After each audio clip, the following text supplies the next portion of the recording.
তো এই যে মোটরসাইকেলটা দেখতে পাচ্ছেন এটা হচ্ছে হিরো ইগনিটর। এই যে দেখুন এখানে ইগনিটর ক্লিয়ার লেখা আছে। তো এইটার প্রবলেম ওভারহিটিং ইস্যু ছিল এবং বাইকের স্পিড টোটালি উঠতো না। ক্লাচ ছাড়ার পরে গিয়ার দিয়ে ক্লাচ ছাড়ার পরে কোনো রকম স্পিড উঠতো না। তো এটাকে ক্লাচ সাইডটাকে খোলা হয়েছে, খোলার পরে যে জিনিসটা দেখলাম দেখুন পুরো ক্লাচ প্লেট স্লিক করে যে গাদ ময়লাগুলো এটা পরিষ্কার করা হয়েছে, তারপরেও এই অবস্থা।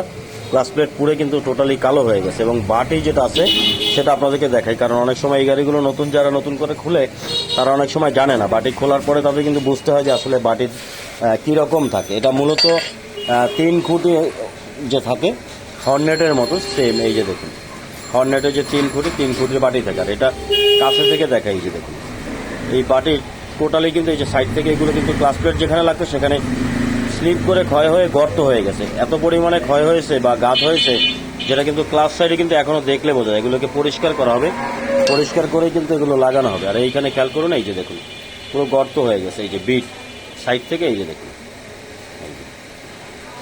এইটাই কিন্তু মূলত প্রবলেম ছিল এই ইগনিটরের, যে ক্লাচ প্লেট স্লিপ করা, ইঞ্জিন ওভারহিটিং এবং হচ্ছে যে স্পিড টোটালি ছিল না।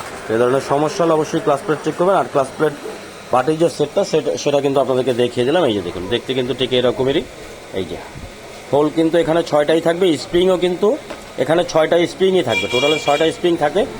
আর 3টাতে হচ্ছে যে আপনার নাট সিস্টেম থাকে। এটাই হচ্ছে এই ইগনিটরের ক্লাচ প্লেট বাডির যে সেট আপ।